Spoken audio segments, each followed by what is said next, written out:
भगवते वासुदेवाय।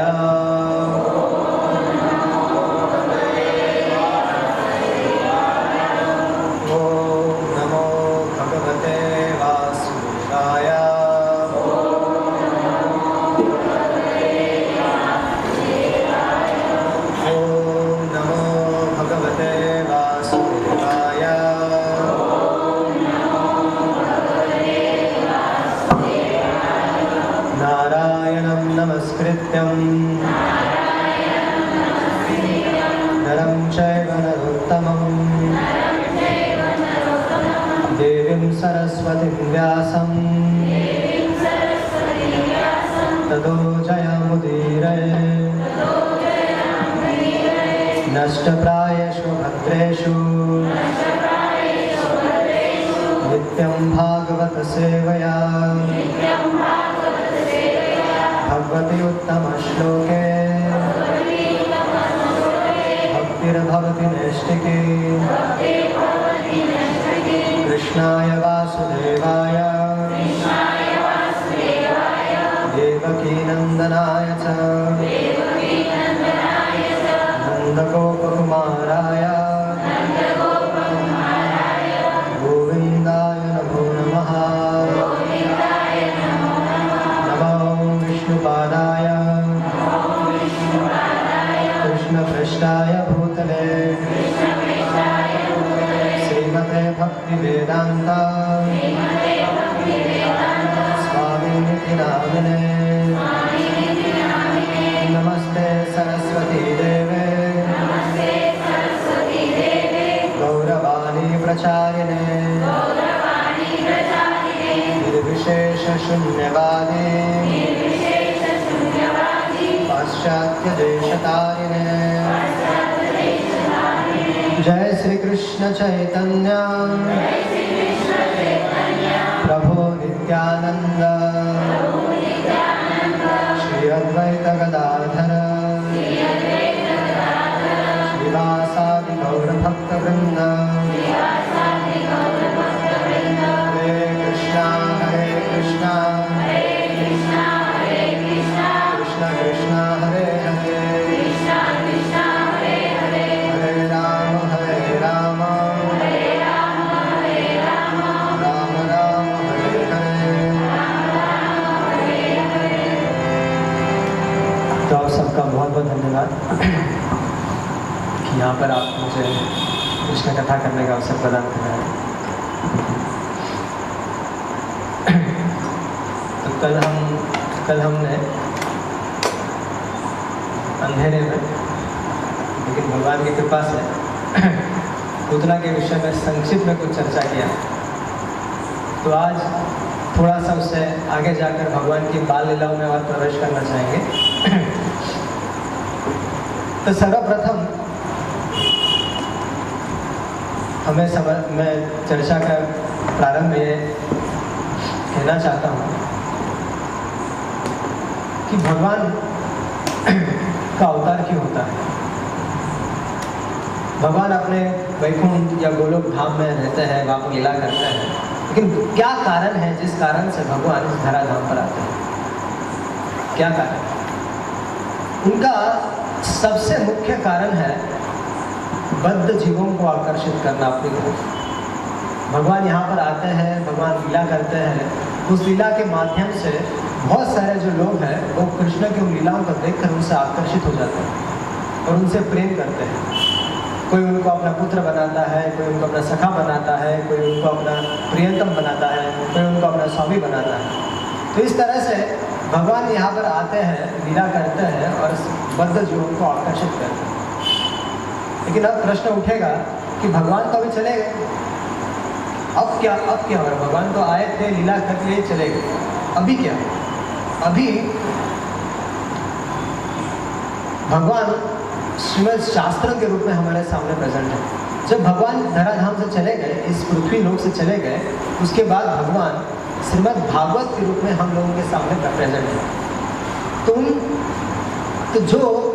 जो परिणाम भगवान यहाँ पर धराधाम पे थे उससे हुआ था, वही श्रीमद् भागवत का आश्रय ग्रहण करने से वही फल हमें आज भी मिल सकता है। जो फल भगवान के वृंदावन, द्वारका या मथुरा में भगवान ने जो लीला करके जो सारे भक्तों को आकर्षित किया, वही फल हम लोग यदि उनकी कथा सुनेंगे तो उससे हमें मिल सकता है।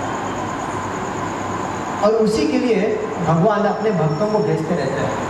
श्रील प्रभुपाद, भक्ति सिद्धांत श्री ठाकुर या फिर अन्य बहुत सारे हमारे आचार्य बार बार इस धराधाम पर आते रहते हैं। क्या करने के लिए आते रहते हैं?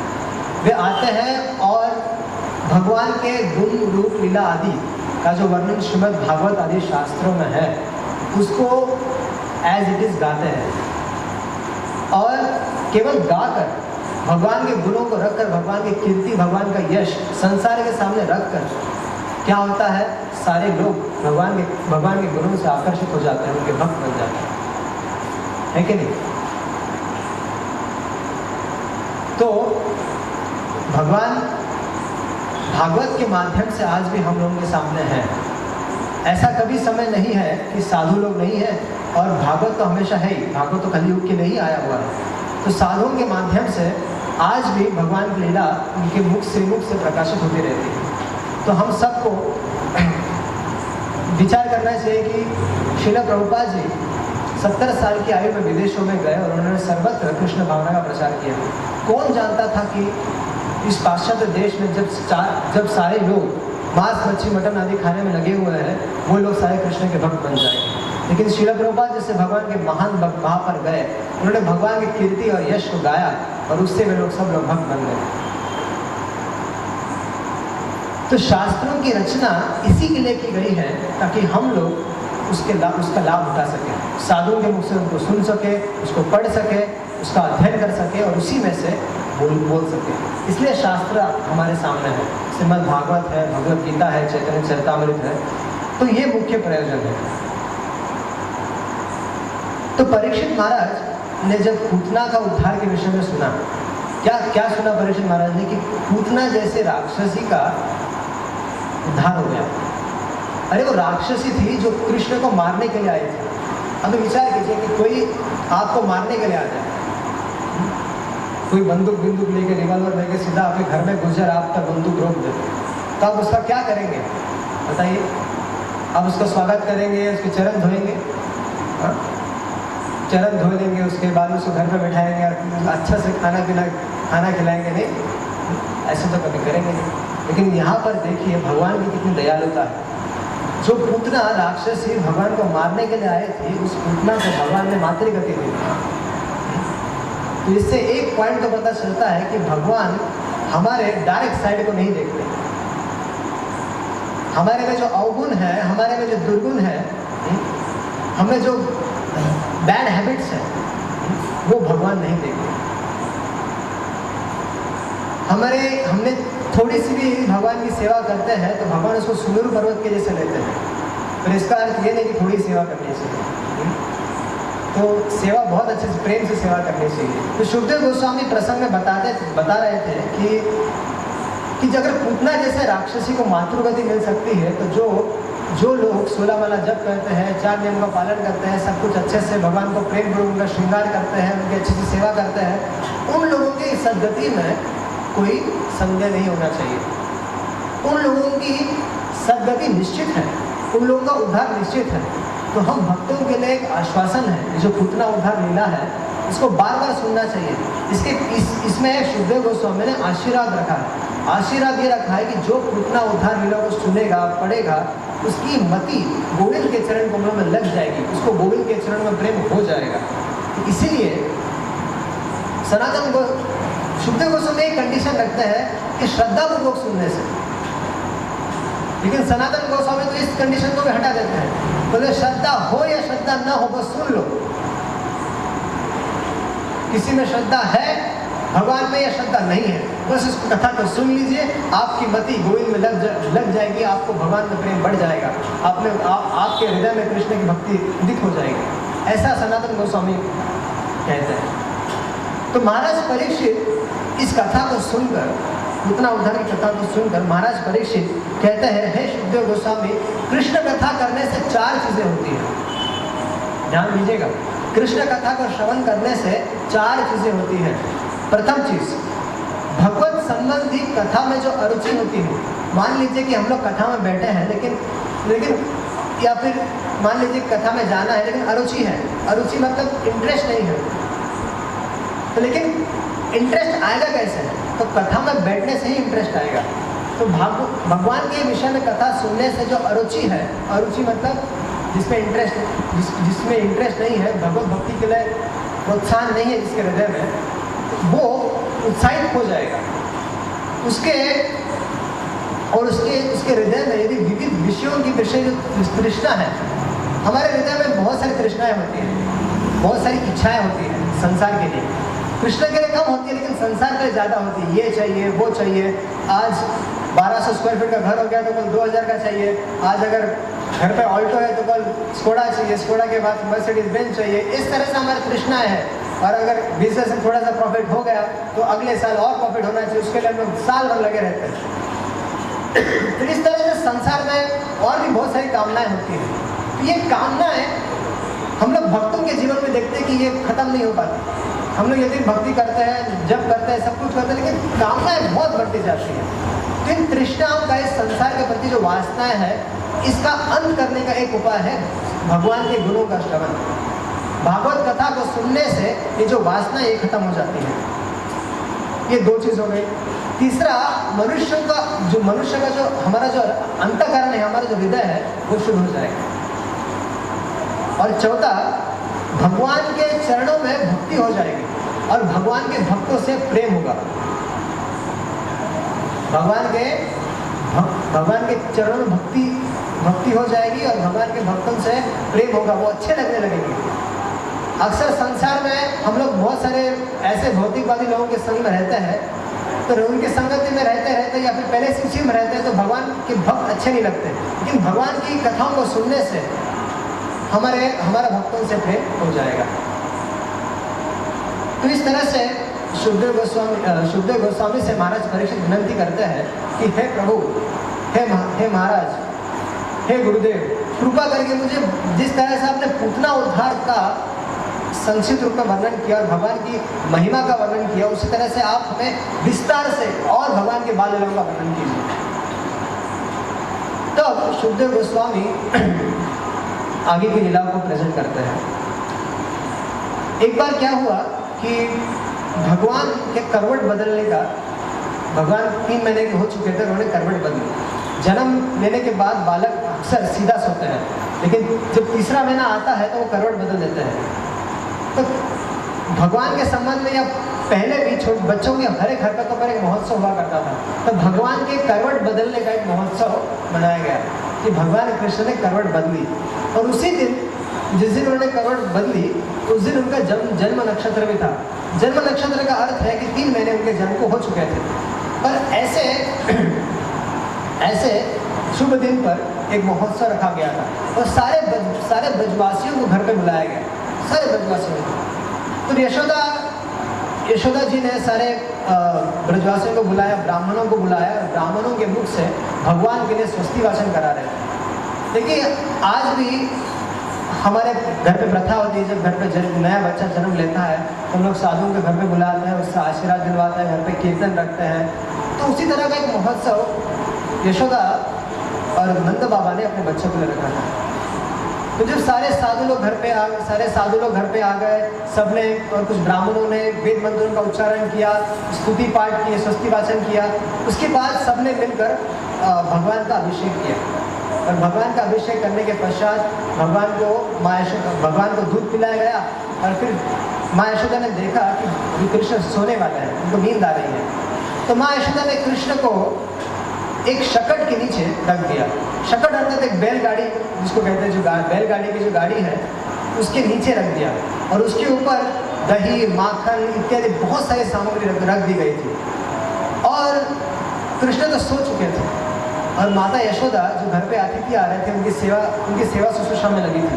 ब्राह्मणों को दान दिया जा रहा था, ब्राह्मणों को विविध प्रकार के गहने दिए जा रहे थे। ऐसा आज भी प्रथा है कि नया बच्चा घर पे जन्म होता है तो साधु लोग घर पे आते तो उनको दान दिया जाता है। पहले तो हजारों गाय दान दी जाती थी, बहुत सारे सोना दिया जाता था और बहुत सारी चीज़ें दी जाती थी जिससे कि ब्राह्मण संतुष्ट हो जाए। क्योंकि ब्राह्मण संतुष्ट हो जाएंगे तो बच्चों को आशीर्वाद देंगे और बच्चों की रक्षा होगी। तो मुख्य उद्देश्य ये बच्चों के उपलक्ष्य में दान करने का या सेवा करने का ये होता है कि बच्चों का मंगल हो। यदि बच्चों के नसीब में, अगर बच्चों के कुंडली में कोई गलत योग आ रहा है तो साधुओं की सेवा करने से सबसे बड़ा उपाय है। कोई पूजा इत्यादि करने की आवश्यकता नहीं है। सबसे बड़ा उपाय साधुओं की सेवा करो, घर पे भगवान का कीर्तन करो, उससे और साधुओं के आशीर्वाद से बच्चे का मंगल हो जाएगा, बच्चे का कल्याण हो जाएगा। तो इस तरह से सारा महोत्सव चल रहा था और उस समय यशोदा बहुत बिजी थी अपने स्वागत सत्कार में दूसरे लोगों के। और उसी समय भगवान वापस जग गए और जैसे ही भगवान जग गए, भगवान दौड़ने लग गए, वहाँ रोने लग गए और उनको दूध चाहिए था। छोटे से बच्चे थे तो उनको दूध चाहिए था और दूध मिला नहीं। इतना शोर शराबा था, इतना गान बजान हो रहा था। बहुत सारे गाने बजाने की व्यवस्था भी की गई थी, बहुत अलग अलग। जैसे हमारे जन्माष्टमी के समय हम लोग ड्रामा रखते हैं और विविध प्रकार के प्रोग्राम रखते हैं, उसी तरह से नंद बाबा ने भी बहुत सारे विविध प्रकार के प्रोग्राम्स का आयोजन किया था। तो वो सब चल रहा था और उसमें किसी को भी, यशोदा जी को भी भगवान के रोने का आवाज़ नहीं आया। और जब भगवान बोल रहे थे, सोच रहे थे मैं गोलोक वृंदावन से इसके पास आया हूँ और इन लोगों को मेरे पास टाइम नहीं है, अभी इन लोगों को जरा सबक सिखाता हूँ। तो भगवान ने पैर हिला रहे थे, पैर हिलाते हिलाते भगवान ने क्या किया, छकड़े को दे मारा और जो छकड़ा था, इतना बड़ा छकड़ा था, धड़ाम करके उल्टा होके गिर गया। अब जब वो गिर गया तब अकस्मात सबकी नजर कृष्ण के पास चली गई। कृष्ण कहाँ चला गया, कृष्ण को क्या हो गया, कृष्ण को क्या हो गया। सब लोग दौड़ पड़े और दौड़ पड़े तो सब कृष्ण ठीक थे। अब विचार कीजिए कि एक अचानक से एक सामान लीजिए कि ट्रक खड़ा है और ट्रक अचानक से पलटी मार जाए, खड़े खड़े सबके देखते देखते एक बड़ा सा सामान से लदा हुआ ट्रक है उल्टा पलट जाए तो हम कितने डर जाएंगे। तो उसी तरह सारे ब्रजवासी लोग डर गए, गोकुलवासी डर गए। वहां पर आके तुरंत यशोदा माँ ने उस बच्चे को अपने गोद में उठा लिया। और लेकिन ये जब हुआ तो सारे गोकुलवासी चर्चा करने लगे, ये हो कैसे गया, ये हो कैसे गया कि अपने आप ये शक्ल उलट कैसे गया, कोई आंधी नहीं, कोई तूफान नहीं है, ये हो कैसे गया। तो छोटे बच्चों ने कहा, ओ अंकल हमने देखा है क्या हुआ। क्या हुआ? अरे इसी कृष्ण ने अपने पैर उठाकर छकड़े को उल्टा दे मारा, तो इसी बच्चे के पैर से ये सब उलट गया है। अब सारे गो बोलने लगे कि तुम लोग की मति भ्रमित हो गई है, पता नहीं तुम लोग ने क्या देख लिया। एक छोटा सा बच्चा 3 महीने का कैसे इतना बड़ा छकड़ा उठा कर सकता है, हम लोग नहीं कर सकते अपने पैर से, ये कैसे कर सकता है। तो सब लोगों ने बच्चों की इस बात को हंसते हुए निकाल लिया। लेकिन कुछ लोग थे जिन्होंने पुतना उद्धार के प्रसंग को याद किया था, उन लोगों को लगा नहीं हो सकता है, अगर इतनी बड़ी राक्षसी को मार सकता है तो उसके सामने छोटा छकड़ा क्या है। लेकिन फिर भी बाद में कृष्ण का जो मासूम मुंह था उसकी तरफ देखने लगा, अरे नहीं, कृष्ण ये सब नहीं कर सकता, इतना छोटा सा बच्चा क्या करेगा। तो वो सोच कर उन लोग छोड़ दिए। तो फिर उन लोगों में फिर यशोदा जी ने तुरंत ब्राह्मणों को फिर से बुलाया और सारे ब्राह्मणों ने फिर से भगवान के लिए स्वस्ति वाचन कराया, मंगल वाचन कराया, वेदों से मंत्र बोले गए, रक्षा मंत्र बोले गए, इत्यादि इत्यादि इत्यादि सारे कार्य कर रहे थे। और इस तरह से भगवान की रक्षा हो गई। तो नंद बाबा ने देखा कि ब्राह्मणों ने आशीर्वाद दिया था, उसी कारण से छकड़ा उलट जाने पर भी भगवान सुरक्षित थे। तो नंद बाबा का ब्राह्मणों के प्रति जो विश्वास था वो और बढ़ गया। और नंद बाबा ने क्या किया, ब्राह्मणों को और बहुत सारे गौवे दान किए। और इस बार जो उन्होंने गौवे दान की थी, उसके हर एक गाय के ऊपर सोने की चेन थी, सोने की चेन थे, अच्छे से कपड़े लगे हुए थे, उनको हार पहनाए गए थे। इस तरह से बहुत सारे जो गौओं को ब्राह्मणों को दान दे दिया गया था। हमारे कुछ आचार्य हैं, वो इस शकट भंजन जो लीला हुई थी उसके पीछे का रहस्य बताना चाहते हैं। अब ये शकट जो था, ये जो शकट था, ये जो बैलगाड़ी थी, जो गाड़ी थी, उस पर एक असुर बैठा हुआ था। अब ये असुर कौन था? हिरण्यकशिपु, उसमें से जो हिरण्याक्ष था उसका एक पुत्र था, उस पुत्र का नाम था उत्कच। तो उत्कच हिरण्याक्ष का पुत्र था किसी दादा का दादा का भाई है, उसका कोई बेटा है, तो वो भी दादा भाई भी नहीं करेगा। तो हिरण्याक्ष का पुत्र था, तो साधु भी हिरण्याक्ष का पुत्र था, तो वो भी भाईगिरी कर रहा था। तो ऐसे करते करते एक बार साधुओं को परेशान करते करते एक बार वो लोमस ऋषि के आश्रम में घुस गया, और लोमस ऋषि के आश्रम में उसने बहुत सारे पेड़ों को उखाड़ के फेंक दिया। तो लोमस ऋषि की समाधि टूट गई और देखा तो ये असुर है, ये मुझे परेशान करने आ रहा है यहाँ पे। तो लोमस ऋषि ने उनको शाप दे दिया कि नीच तू देह रहित हो जा। तो जैसे ही लोमस ऋषि का यह श्राप सुना तो उस उत्कर्ष का जो देह था वो गलने लगा, और उसी स्थिति में वो लोमस ऋषि के चरणों में गिर पड़ा कि महाराज जी माफ़ कर दीजिए, माफ़ कर दीजिए। साधु जी मैंने आपके प्रभाव को नहीं जानता था, लेकिन अब मैं समझ गया हूँ, साधुओं की महिमा को समझ गए, कृपा करके मुझे माफ़ कर दीजिए। तब लोमस ऋषि ने कहा ठीक है, भगवान के चरणों का स्पर्श पाने से तेरी मुक्ति हो जाएगी। तो वही जो हिरण्याक्ष का जो पुत्र था उत्कच, वही इस शकट पर बैठा हुआ था, और भगवान ने लोमस ऋषि के वादा को, जो उन्होंने जो वरदान दिया था या शाप दिया था, उसको पूरा करने के लिए भगवान ने उस शकट को लात मार दी। तो ये थी शकट भंजन लीला। उसके आगे शुद्धदेव गोस्वामी वर्णन करते हैं तृणावत की लीला, तृणावत उद्धार। एक बार अकस्मात माँ यशोदा अपने पुत्र को, कृष्ण को दूध पिला रहे थे, और दूध पिलाते पिलाते अचानक से कृष्ण जो है उनका वजन एकदम बढ़ने लगा, इतना बढ़ने लगा कि मान लीजिए कि एक पत्थर उनके गोद में आ गया हो। मान लीजिए आपके गोद में एक इतनी बड़ी एक गाड़ी, अचानक से आपका बेटा है लेकिन उसका वजन हाथी जैसा हो जाए, तो क्या करेंगे? डर जाएंगे आप। तो यशोदा माता भी डर गई, और उस डर के मारे उन्होंने भगवान विष्णु का स्मरण किया और अपने पुत्र को उठा के नीचे रख दिया, और विचार करने लगी कि मेरे एक कौन सी भगवान की लीला है कि मेरा पुत्र का वजन इतना बढ़ गया। और यशोदा ने उसको नीचे रखते हुए भगवान का स्मरण करते अपने काम में लग गई। बिल्कुल उसी वक्त, ठीक उसी समय कंस का निजी सेवक तृणावत जो था वो कंस का पर्सनल सेवक था, और कंस के आदेश पर ही वो यहाँ पर आया था। एक तृणावत एक भवंडर के रूप में आया था, और जैसे वो भवंडर के रूप में वहाँ पर आ गया तो सर्वप्रथम गोकुल में आया और सीधा नंद बाबा के घर पे गया और उसने कृष्ण को उठा लिया। और जैसे ही तो यशोदा समझ गई कि कुछ गड़बड़ हो गई है, तो यशोदा जोर जोर से चिल्लाने लगी, और उसी बहाने से वो जाकर अपने लाला को, जिस स्थान पर लाला को छोड़ दिया था वहाँ पर खोजने लगी, और खोजने से पता चले कि लाला तो वहाँ है नहीं। और इस तृणावर्त ने क्या किया था, ब्रज रथ से सारे गोकुल को ढक दिया था, कोई किसी को देख नहीं पा रहा था। हम लोग ये अनुभव कर सकते हैं, जब हम लोग दिल्ली या वृंदावन जाते ठंडी के दिनों में, तो हम लोग थोड़े 5-10 मीटर की दूरी पर से कोई चीज़ें देख नहीं पाते, जब ज़्यादा अधिक कोहरा हो जाता है। उसी तरह से यहाँ पर सब लोगों को तृणावर्त ने एक बहुत बड़े धूल के भवंडर से ढक दिया था, कोई एक दूसरे को देख नहीं पा रहा था। बस सबकी चिल्लाहट, यशोदा की चिल्लाहट गोपियाँ सुन रही थी, गोपियों की चिल्लाहट यशोदा सुन रही थी, और इस तरह से वे लोग खुद एक दूसरे को पहचानने का प्रयास कर रहे थे। लेकिन यशोदा को जब मालूम पड़ा कि उसका लाला नहीं है वहाँ पर, तो वहाँ पर यशोदा बेहोश हो गए। बेहोश नहीं हुई, यशोदा गिर गई वहाँ पर।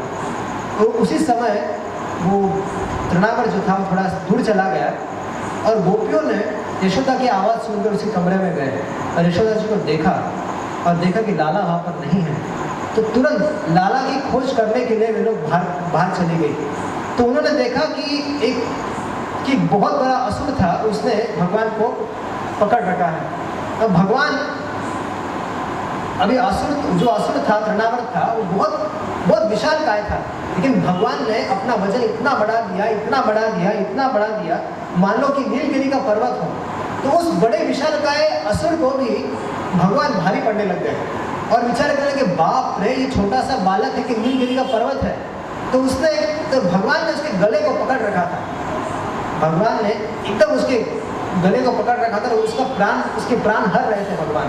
और उसी समय उसके प्राण भगकर उड़ गए, उसके आंखें बाहर आ गई, और वो आकाश में ही मर गया। और भगवान उसको लेते हुए, छोटा सा बालक, 3 महीने का बालक, जिस तरह से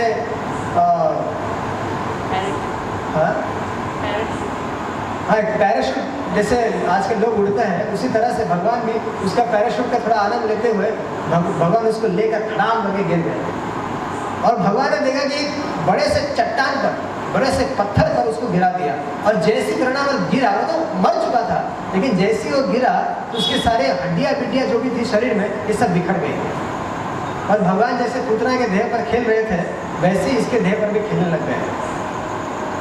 और जैसे ही गोपी ने देखा कि ये तृणावत के छाती पर भगवान खेल रहे, तुरंत वो दौड़ पड़ी और उन्होंने भगवान को गोद में ले लिया और उन्होंने अपनी माता को दे दिया। और माता ने फिर वही स्तनपान कराया और अब फिर से मेरा लाला बच गया, इसका भगवान को धन्यवाद देने लग गई। अब विचार कीजिए, आप खुद ही विचार कीजिए कि मान लीजिए आपका घर का कोई बच्चा है और बार बार एक्सीडेंट से या बीमारी से बच रहा है, तो एक चिंता हो जाएगी, माता पिता को चिंता हो जाएगी, बार बार या फिर बार बार उससे कोई परेशान कर रहा है बच्चे को, तो एक चिंता हो जाएगी, घर के माता पिता को चिंता हो जाएगी। उसी तरह से यशोदा, नंद बाबा ये सब चिंतित हो गए कि हमारे बच्चे के साथ हो क्या रहा है। पहले पूतना आ गई, पहले तृणावत आ गया, अब ये शकट भंजन हो गया। तो इस तरह से माता जो थी वो बहुत परेशान हो रही थी कि हो क्या रहा है मेरे बेटे के साथ। इस तृणावत के बारे में हमारे आचार्यगण कहते हैं कि पांडु देश में सहस्त्राक्ष नाम का एक राजा था। और सहस्त्राक्ष ये अपनी बहुत सारे राजाओं के साथ एक बार जल में विहार कर रहा था, जल क्रीड़ा कर रहा था। और उसी समय अकस्मात वहां पर दुर्वासा मुनि आ गए। और दुर्वासा ऋषि को देखकर सहज तो ये था कि वो अपने जो जल क्रीड़ा कर रहा था उसमें से बाहर आके दुर्वासा जी को प्रणाम करता। एक तो ये दुर्वासा जी है, थोड़े समय में खुश हो जाते हैं तो एकदम तुरंत दूसरे क्षण में वो क्रोधित हो जाते हैं। तो जैसे ही इन्होंने देखा कि ये मुझे प्रणाम नहीं कर रहा है, तो दुर्वासा जी का क्रोध आ गया, बोले नीच, तो इतना आसक्त हो रहा है कि मैं दुर्वासा यहाँ पर आया, तुझे मुझे प्रणाम करने में इतनी परेशानी हो रही है, तो इसलिए जा और तू भवंडर बन जा। तो जैसे ही दुर्वासा मुनि ने उसको शाप दिया, वो भवंडर बन गया था। तो उसी स्थिति में उन्होंने दुर्वासा ऋषि के चरण में गए, हैं दुर्वासा ऋषि, आपकी महिमा अपार है, आप रुद्र के अंश है, आप मुझ पर कृपा कीजिए, मेरी सहायता कीजिए, सहायता ये कीजिए कि किसी तरह से मुझे फिर से शरीर दे दीजिए। तो दुर्वासा ऋषि ने कहा ठीक है, वैवस्वत मनवंतर में जब भगवान श्री कृष्ण आएंगे तो उनके स्पर्श से तू मुक्त हो जाएगा। तो इस तरह से तृणावत की स्थिति थी। उसके बाद एक और घटना घटी कि एक बार माता कृष्ण को दूध पिलाना चाहती थी। तो माता ने कृष्ण को गोद में ले लिया और कृष्ण में और माता में दोनों में कंपटीशन लग गया। माँ दूध पिलाते जा रही थी, कृष्ण दूध पीते जा रहे थे, माँ पिलाते जा रहे थे, कृष्ण दूध पीते जा रहे। तो माँ को लगा कि बाप रे, इतना दूध पीने से कहीं अपच ना हो जाए। ऐसा होता है ना बच्चों में, अपच, ज़्यादा दूध पीने से अपच हो जाए। तो कृष्ण बार बार अपना मुंडी निकाल के हंस रहे थे, माँ मुझे और पीना है, तो और पी रहे थे, और दूध पी रहे थे। तो माँ भी पिलाते जा रही थी, दोनों में एक तरह का कंपटीशन लग गया। तो माँ बीच में कृष्ण को मुख छूने लगती थी। तो इस तरह से माँ बहुत चिंता में रहती, इतना दूध कैसे पी रहा है आज, अचानक से इसको क्या हो गया, इतना दूध कैसे पी रहा है। तो भगवान सोच रहे थे मन में, अरे माँ, मैं थोड़ी अकेले पी रहा हूँ, सारा विश्व पी रहा है, देखना चाहती है सारा विश्व कैसे दूध पी रहा है। तो भगवान ने जमाई दे दी। तो भगवान ने अपना मुख खोल दिया और माँ ने क्या देखा? माँ ने देखा कि सारा आकाश, सारा अंतरिक्ष, सारा ज्योतिर्मंडल, सारी दिशाएं, सूर्य, चंद्रमा, अग्नि, वायु, समुद्र, द्वीप, पर्वत, नदियाँ, सब कुछ माँ ने अपने बेटे के मुख में देख लिया। मानो भगवान अपनी माँ से बताना चाहते, माँ देख ले, मैं अकेला ही तेरा दूध नहीं दे रहा हूँ, सारा संसार तेरा दूध पी के तृप्त हो रहा है। तो इस तरह से भगवान ने ये दिव्य लीला की। और माँ ने जब ये देखा कि मेरे बेटे के मुख में सब कचरा कहाँ से आ गया, माँ का सर्वप्रथम दिमाग, माँ के मन में ये आया कि ये सब कचरा मेरे बच्चे के मेरे बच्चे के मुंह में क्या कर रहा है, और ये सोचकर माँ ने अपनी आंखें बंद कर ली। तो इस तरह से भगवान श्री कृष्ण की लीलाएं हैं। अभी भगवान के एक बहुत ही विशिष्ट लीला में हम लोग प्रवेश करते हैं, भगवान के नामकरण लीला में। अभी वसुदेव जी मथुरा में थे, कंस के कारागार से छूट चुके थे, और वसुदेव जी क्षत्रिय थे। तो वसुदेव जी चाहते थे कि बलराम जी और कृष्ण, इन दोनों को जो नामकरण हो वो हमारे पुरोहित के द्वारा हो। मतलब वो क्षत्रिय थे और वसुदेव नंद बाबा थे वैश्य, और नंद बाबा को ये पता नहीं था कि वसुदेव, ये पता था कि रोहिणी का पुत्र जो बलराम है वो वसुदेव जी का पुत्र है, लेकिन नंद बाबा को ये नहीं पता था कि वसुदेव जी का भी पुत्र कृष्ण है। लेकिन वसुदेव जी को तो पता था कि दोनों मेरे पुत्र है। तो ये सोच रहे थे कि किसी न किसी तरह से इनका जो नामकरण संस्कार है वो क्षत्रिय स्टाइल से होना चाहिए, हमारे कुल के हिसाब से होना चाहिए। इसलिए वसुदेव जी ने गर्गाचार्य जी को विनती की, हे गर्गाचार्य जी, आप कृपा करके गोकुल चले जाइए और नंद बाबा के पास जो मेरे दोनों पुत्र हैं उनका नामकरण करा दीजिए। तो गर्गाचार्य जी की विनती सुनकर, अभी गर्गाचार्य जी तो भगवान की सेवा प्राप्त करके भगवान को नाम देना है, तो ये बात सुनकर गर्गाचार्य जी को तो अत्यंत प्रसन्न हुए और गर्गाचार्य जी नंद बाबा के पास पहुंच गए। जैसे ही गर्गाचार्य जी का आगमन हो गया घर पे, तो सहसा नंद बाबा खड़े हो गए और उनका सत्कार किया और उनकी पूजा की। कैसे पूजा की? जैसे हम लोग भगवान की पूजा करते हैं वैसे ही उन्होंने गर्गाचार्य जी की पूजा की। ये भगवान ही है, यही मानकर नंद बाबा ने गर्गाचार्य जी की पूजा की। वास्तव में जो आध्यात्मिक गुरु होते हैं उनकी इसी तरह से पूजा की जाती है, भगवान मानकर ही पूजा की जाती है। वो सेवक भगवान होते हैं। एक तो जो गुरु होता है वो सेवक भगवान होता है, अर्थात जो भगवान की सेवा करता है, लेकिन उनमें सारे भगवतीय गुण होते हैं, ऐसे इसलिए उनको सेवक भगवान कहा जाता है। अब श्रीमद् भागवतम में देखें कि बहुत बार सुखदेव गोस्वामी को भगवान बोला जाता है, नारद जी को भगवान बोला जाता है, और ऐसे बहुत सारे लोगों के साथ भगवान ये टाइटल जुड़ा हुआ है। तो इसका अर्थ ये है कि उनमें भगवतीय गुण है। और हमारे गुरु, हम लोग सुबह संसार दावानल में जो गाते हैं कि यस्य प्रसादात् भगवत प्रसादो यस्य प्रसादान न गति कुतोपि ध्यायस्तु वंस्य यशस्वी संध्यम वंदे गुरु से चरणारविंदम, कि गुरु की कृपा से ही हमें कृष्ण की कृपा प्राप्त होती है। यदि गुरु प्रसन्न है तो अर्थात कृष्ण प्रसन्न है। कृष्ण को प्रसन्न करने का सबसे अच्छा उपाय है कि साधुओं की सेवा। उसी तरह से उसी पंक्ति में बोला कि साक्षात हरित्वेन समस्त शास्त्र, समस्त शास्त्रों में यह बताया गया है, क्या बताया गया है कि साक्षात हरित्वेन समस्त शास्त्र उक्तस्तथा भावतया सद्धि किंतु प्रबोर्य प्रिय तस्य वंदे गुरु श्री चरणारविंदम। इस समस्त शास्त्रों में बताया गया गुरु साक्षात भगवान ही है। फिर उसके बाद बताया किंतु ये जानना चाहिए कि वो भगवान का सेवक है, सेवक रूप में उनको वो सेवक भगवान है वो।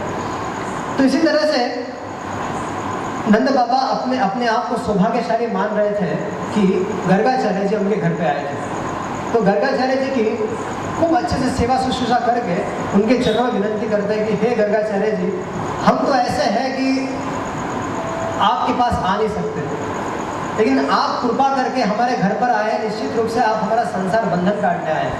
देखिए, साधु लोग जब गृहस्थों के घर पे जाते हैं तो गृहस्थ लोग तो अपने जाल में रहते हैं, अपने बिजनेस में रहते हैं, उनको तो भगवान जीवन के बारे में कुछ पढ़ा नहीं रहता है। लेकिन ये हरे कृष्ण वाले घर पे पहुंच जाते हैं और उसके जीवन में पूरा उल्टा पुलट कर देते हैं। बेचारा गृहस्थ अच्छा खासा अपने बिजनेस करता रहता है, कोई टेंशन होता नहीं है, लेकिन हरे कृष्ण वाले पहुंच जाते हैं और सारा उसका जीवन का उल्टा पलट करके, वो भी बेचारा अपने साधुओं के मार में तिलक बिलक मार के, सारा बाल बिल मुंडा के, रस्सिका बिका रख के एकदम हरे कृष्ण करने लगता है। तो ये साधु लोग जब घर पे जाते हैं तो संसार बंधन काटते हैं, क्योंकि अगर साधु लोग घर पे नहीं पहुंचेंगे तो हमारी घर गृहस्थी चलती रहेगी और शरीर ऐसे ही छूट जाएगा। इसलिए हरे कृष्ण वाले जाते हैं और उस गृहस्थ का संसार बंधन काट देते हैं, अपनी संगति देकर भगवान के बारे में कथा सुनाकर उस गृहस्थ का संसार बंधन काट देते हैं। बस एक बार जाते हैं वो साधु लोग उसकी पूजा करते हैं, दान दक्षिणा दे देते हैं, तो साधु दूसरी बार आके माला दे देता है, भगवत गीता थमा देता है और फिर चालू जप करना चालू, संसार बंधन खत्म। एक बार भगवान का नाम जीवा पर आ गया, हरे कृष्णा कृष्णा कृष्णा हरे हरे, हरे राम राम राम हरे हरे। तो एक बार भगवान का नाम जीवों पर आ गया, बस फिर अब संसार बंधन नहीं रहेगा, तो वो जीव पार हो गया। तो गर्गाचार्य जी की महिमा के बारे में नंद बाबा भली भांति जानते थे। तो नंद बाबा कहते हैं कि हे गर्गाचार्य जी, आप तो ज्योतिष शास्त्र के रचयिता है, जो ज्योतिष शास्त्र है उसके ये रचयिता है, इन्होंने ज्योतिष शास्त्र रचा है। तो नंद बाबा उनकी स्तुति करते हैं कि प्रभु आप तो भूत जानते हैं, भविष्य जानते हैं, सब कुछ जानते हैं, मेरी इच्छा है, मैं कुछ व्यक्त करना चाहता हूँ आपके सामने। तो गर्गाचार्य जी बोले बोलिए। मैं गर्गाचार्य जी अपना प्रयोजन नहीं बता रहे फिलहाल, गर्गाचार्य जी आए, उनकी सेवा को स्वीकार किया, लेकिन गर्गाचार्य जी अपना प्रयोजन नहीं बता रहे हैं। तो नंद बाबा अपना प्रयोजन बताते कि हे गर्गाचार्य जी, आज भगवान की विशेष कृपा है कि आप हमारे घर पर आए हैं, तो एक विशिष्ट कार्य कर दीजिए। विशिष्ट कार्य ये है कि आप कृष्ण का मेरे बेटे का नामकरण संस्कार कर दीजिए। मेरे दो बेटे यहाँ पर दो लाला है, एक रोहिणी का पुत्र और एक मेरा पुत्र है, इन दोनों का नामकरण संस्कार कर दीजिए। तो गर्गाचार्य जी डर गए, भाई यहाँ पर करवट बदलने के लिए महोत्सव होता है, एक छोटा सा लाला करवट बदल दे उसके लिए फेस्टिवल लोग मनाते हैं, यहाँ पर मैं इनके बच्चे का नामकरण संस्कार कर दूँ तो इतना बड़ा फेस्टिवल बनाएंगे कि कंस तक बात फैल जाएगी और कंस मुझे अरेस्ट कर लेगा। क्यों अरेस्ट कर लेगा? देख लेगा कि गर्गाचार्य किसका है, गर्गाचार्य किसके पुरोहित है, वसुदेव जी के। जा कर रहे हैं नंद बाबा के पास, नंद बाबा किसका भाई है, इन्हीं का। हाँ, तो गर्गाचार्य जी ने कहा देखिए नंद बाबा, मैं इस आपके झमेले में पड़ने वाला नहीं हूँ, साफ मना कर दिए। आप लोग छोटी छोटी बात पर इतने बड़े बड़े महोत्सव मनाते हैं, मुझे दिक्कत हो जाएगी। अगर कंस को पता चल गया कि मैंने आपके बेटों का नामकरण संस्कार कर दिया है, तो वसुदेव जी के संबंध के नाते वो कृष्ण को मार डालेगा और उस पर सारा जो ब्लेम है उस पर आ जाएगा। इसलिए मुझे कोई रुचि नहीं आपके बच्चों का नामकरण संस्कार कराने की। तो नंद बाबा ने पूछा कि हाँ ये तो बात तो सही है, हम लोग छोटी छोटी बात पर हम लोग महोत्सव मनाते हैं। कृष्ण जन्मलीला का इतना बड़ा महोत्सव हो गया, उसके बाद शकट उलट गया, तो उसकी पूजा करने के लिए सारे साधुओं को घर पे बुलाया, सारा ब्रजमंडल लेके घर पे आ गया। ऐसे बहुत सारी लीला है जिसमें छोटी छोटी चीजें हो जाती थी, सारा का सारा गोकुलनंद बाबा घर पे आ जाता था। अभी नामकरण संस्कार कराने की बात हो जाएगी तो सारे देवताओं को पता चल जाएगा गर्गाचार्य ने नामकरण संस्कार कर दिए। तब नंद बाबा ने कहा गर्गाचार्य जी ठीक है, कोई महोत्सव नहीं मनाते, आप चुपचाप से एकांत में इनका नामकरण संस्कार कर दीजिए। आप चलिए हमारे साथ, गर्गाचार्य चलिए, हम लोग गौशाला में चलते हैं। गौशाला में बस आप रहेंगे, मैं रहूँगा और दोनों माता रहेंगे अपने बच्चों के साथ, बस हम लोग इतने लोग रहेंगे और किसी को कोई कानों का खबर नहीं होगी। हमारे घर में किसी अन्य लोगों को बताया नहीं जाएगा कि आपने उनका नामकरण संस्कार किया। तब गर्गाचार्य जी बोले ठीक है, गर्गाचार्य जी बोले ठीक है करते हैं। तब गर्गाचार्य जी ने एकांत में उनका नामकरण संस्कार कर दिया। उन्होंने कहा ये जो रोहिणी जी के हाथ में ये जो लड़का है, इसका नाम होगा रोहिणी है, क्योंकि रोहिणी का पुत्र है इसलिए इसका नाम रोहिणी होगा। इसका एक और नाम है, वो है राम, क्योंकि ये अपने लीलाओं द्वारा सबको रमाएगा, सबको मोहित करेगा, इसलिए इसका नाम राम है। इसका एक और नाम बल भी, क्योंकि ये बहुत बलवान है इसलिए इसका नाम बल भी है। और क्योंकि ये यादवों के बीच में और आपके बीच में कोई भेदभाव नहीं करेगा, इसलिए इसका नाम पड़ेगा संकर्षण। इस तरह से इस बालक के, इस रोहिणी के पुत्र के ये 4 नाम प्रसिद्ध रहेंगे। हम लोग जो बलराम बोलते हैं, ये दोनों नामों का कॉम्बिनेशन है। वास्तव में बलराम ये नाम गर्गाचार्य ने रखा नहीं है, ये हम लोग ने रखा है, भक्तों ने रखा हुआ है बलराम। उसके बाद कृष्ण की तरफ देखते हुए कहते हैं ये जो सावला ये जो कृष्ण है, ये हर युग में आता है, हर युग में ये जन्म ग्रहण करता है। इसके अनंत कोटि नाम है। कितने नाम रखो इसके तो अनंत कोटि नाम है। इन नामों के बारे में मैं जानता हूं, लेकिन साधारण मनुष्य इसके नामों के बारे में जानकारी नहीं रखता। तो इसने पहले श्वेत वर्ण में आ चुका है, फिर रक्त वर्ण में लाल शरीर धारण कर चुका है, फिर भविष्य में ये चैतन्य महाप्रभु मतलब पीत वर्ण में आएगा, और इस समय ये कृष्णताम को प्राप्त हुआ है, अर्थात ये कृष्ण वर्ण में आया हुआ है, तो इसका नाम होगा कृष्ण। और ये वसुदेव जी का, अभी देखिए रहस्य कि ये गर्गाचार्य जी बता रहे हैं कि हे नंद बाबा, ये पहले ऐसा नहीं बोल रहे कि पहले के समय ये कभी वसुदेव जी का भी पुत्र बना है, इसलिए इस रहस्य को जानने वाले लोग इसको कहेंगे श्रीमान वासुदेव। अभी थोड़ी पहले के जन्म की बात थोड़ी, अब भी वसुदेव का पुत्र बने हैं, और इस रहस्य को इसलिए इनका नाम पड़ा वासुदेव। तो अपने पिता के नाम से भगवान ने अपना एक नाम ले लिया है, वासुदेव। तब वसुदेव जी इस तरह से बता के गर्गाचार्य जी भगवान के गुणों के बारे में बता रहे हैं। ये बता रहे हैं कि ये जो बच्चा है ये आपका परम कल्याण करेगा, बड़े बड़े संकटों से ब्रजमंडल की रक्षा करेगा, आपके गोकुल में बड़ी बड़ी विपत्ति आने वाली है, और सारी विपत्तियों से आपका ये पुत्र है आप लोगों की रक्षा करेगा। नंद बाबा इसकी महिमा के बारे में बताना चाहता हूँ कि पूर्व काल में एक बार डाकुओं ने सारे संसार को त्रस्त कर दिया था। उस समय आपके पुत्र ने पृथु के रूप में अवतार लेकर उन डाकुओं का संहार करके धर्म की स्थापना की थी। तो इस तरह से नंद बाबा को अपने बेटे की महिमा सुना रहे हैं। तो नंद बाबा तो बड़े आश्चर्य के साथ सुन रहे हैं, अरे बाप रे, ये दोनों बालक बड़े बलवान हैं, बड़े सौभाग्यशाली हुए हैं कि मेरे घर पे ये दोनों महान बालक बच्चे पैदा हुए। तो गर्गाचार्य जी और कहते हैं कि नंद बाबा, आपके इस बेटे से प्रेम करने वाला व्यक्ति बड़ा भाग्यशाली है। जिस तरह से भगवान विष्णु के आश्रित देवता लोग रहते हैं, और जैसे भगवान विष्णु के आश्रित जो देवता होते हैं उनको असुरों से कोई भय नहीं होता, उसी तरह से आपके बेटे से प्रेम करने वाले जो लोग होते हैं, आपके बेटे से जो प्रेम करने वाले लोग हैं, उनको उनके हृदय के शत्रु और बाहर के शत्रु कभी जीत नहीं सकते। यदि हम लोग कृष्ण से प्रेम करेंगे तो बाहर का शत्रु तो हमको जीत नहीं सकता। तो पांडवों के जीवन चरित्र से देख लिया, बड़े बड़े संकट आए, लेकिन भगवान ने उनकी हर स्थिति में हर समय की रक्षा की। और अंदर के शत्रु एक बार हृदय में भगवान का नाम जपेंगे, भगवान के विषय में सुनेंगे, तो हृदय में जो कचरा है वो ऐसे निकल जाएगा। तो इस तरह से गर्गाचार्य जी उनके बेटे की महिमा सुना रहे थे, और कहते हैं कि गुण में, आपका बेटा गुण में, संपत्ति में, कीर्ति में, सौंदर्य में, प्रभाव में एग्जैक्ट बिल्कुल एकदम नारायण के समान है। अभी इनडायरेक्टली ये बोलना चाहते हैं कि आपके बेटे में और नारायण में कोई अंतर नहीं है, लेकिन अगर डायरेक्टली बता देंगे तो उनका जो भाव है, मूड है, वो डिस्टर्ब हो जाएगा। इसलिए गर्गाचार्य जी इस तरह से बता रहे हैं कि ये साक्षात गुण में, कीर्ति में, यश में, सौंदर्य में, प्रभाव में सब तरह नारायण के समान है। तो इस तरह से